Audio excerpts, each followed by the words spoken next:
boys and girls. I cannot believe I have been having story time half of March, all of April, and half of May. My gosh, that's 2 months of story time that I've shared with you on YouTube. Those stories will always be there if you ever want to go back and listen to your favorite. Today, it's a fantastic Friday. Next week is going to be a little bit different because it's the last week of school. And the last week of school is always a little bit different. And Miss Hill is going to be going to the school building to work in the library. So I'm not going to be able to do any stories. But guess what? I have one last story today. And it's about an animal that all of you might be familiar with. The title of the book is Sea Turtle Journey, the story of a loggerhead turtle. And the reason you might is you might have seen egg nests at Tybee or at Wausau or Ossabaw if you've ever been there. And it's by Lorraine J. And it is a wonderful story about a sea turtle's journey and how they come back to where they were born. And here is a picture. If you've been to the Skidaway Institute, you may have seen some sea turtles. And so let's read. In a starry darkness along a Georgia beach, a tiny loggerhead sea turtle thrashes her way up the surface of the sand. With dozens of brothers and sisters bumping and pushing, the hatchlings emerge from a buried nest. A path of moonlight glimmers on the ocean, and attracted to the light, the hatchling and all of the brothers and sisters set out across the beach towards the open sea. Now, there are people who have been down to Tybee and have actually seen this. I have never actually seen it in person. Oh, and here's all the brothers and sisters. I didn't show you that picture. But it is supposed to be a wonderful sight. I have seen the nest, though. Along the dunes, there's a hunting raccoon prowling in the shadows of the rustling grasses.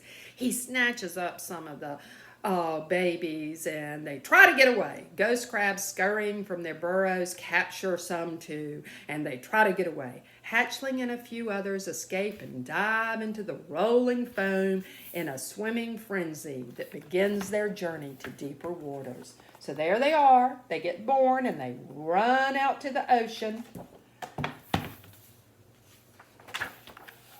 When the first light dawns in the eastern sky, Hatchling is far from shore. Swimming near the surface, she breathes the salty air. A school of amberjack hunts the turtles in the water, and Hatchling doesn't get found. She keeps going. All day and through the night, she swims on and on. And when she's 25 miles out to sea, she climbs into a raft of seaweed, and with her 4 flippers tucked at her side, she sleeps. So there she is, right there in the seaweed, sleeping finally. She had to travel 25 miles before she got to take a nap, though. I bet she was tired.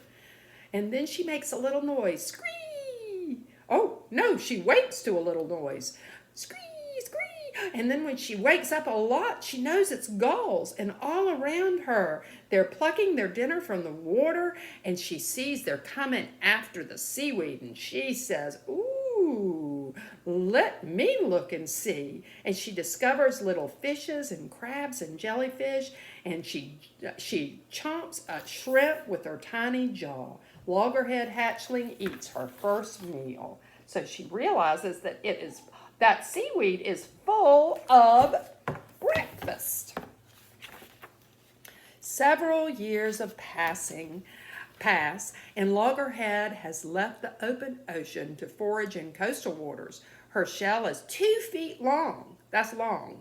And she's spotted with algae and barnacles. Early one dive, she dives through sunlit water to a banquet on the ocean floor. She gets some crabs and she eats and crunches. There she is. And she's eating her supper. At sunset, she feeds on the school of jellyfish. They're called moon jellies. And then she gets caught in a jumbled web. She turns and wrestles and hears the humming of an engine. Oh no, did she get caught in an engine? No, she got caught in a net. Oh no.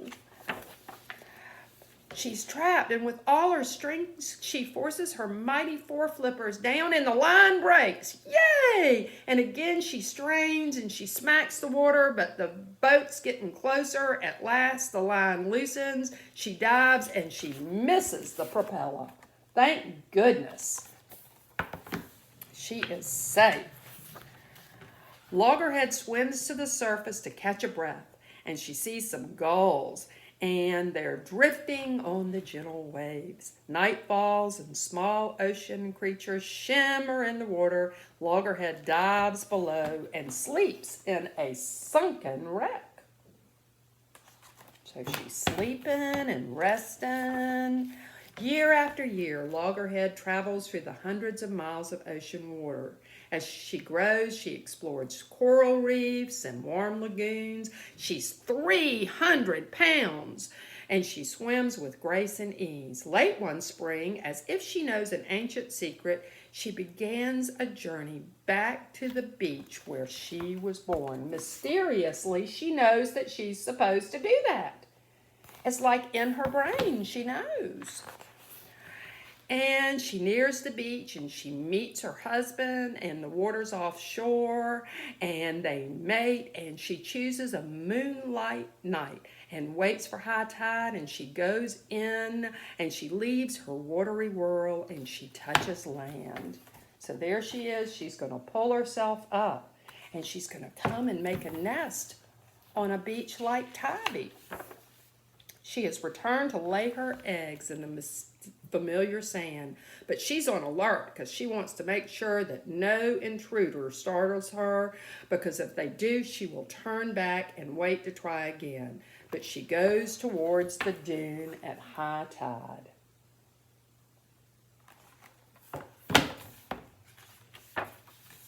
Sand flies through the air. Loggerhead's sweeping fore-flippers make a shallow crater for her huge body. And then there's a bottle-shaped hole, and that's where she lays her eggs. 107 eggs for 107 babies. Oh my goodness. Life, like a mother tucking her babies into bed, she puts sand over her precious eggs, and she takes her time. She wants to make sure that there are no predators that are going to come and get her eggs. And then she'll return to dig more nests on the beach this summer, but she will never see her hatchlings. Now, following a moonlit path, she tracks back to the sea and disappears into the welcoming surf. And then we have people at Tybee and other beaches that go and they build a protection around the nests so the little hatchlings can hatch. 2 months later, under a starry sky, a loggerhead hatchling emerges from the sand. And with all his brothers and all his sisters, she scuttles across the beach and begins her journey to the open sea. So there's the nest. And they're getting ready to come out and go to the sea. And it begins all over again. And that happens every summer right here in Savannah on Tybee Island and Wausau and Ossabaw and other islands around the coast of Georgia. And we have people who their job is to go out and build a protection around these different nests and protect them and watch them so predators won't get the little baby hatchlings. Isn't that a sweet story? And we also learned a lot because we now know that loggerhead turtle comes back and lays her eggs exactly on the beach where she was born.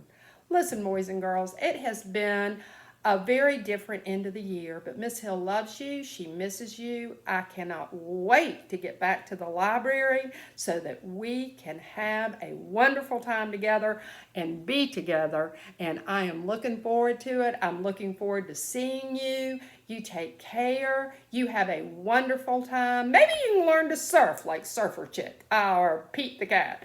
And maybe I can learn how to surf. If that happens, I'll let you know. Listen, you take care, and I love you. I hope to see you soon.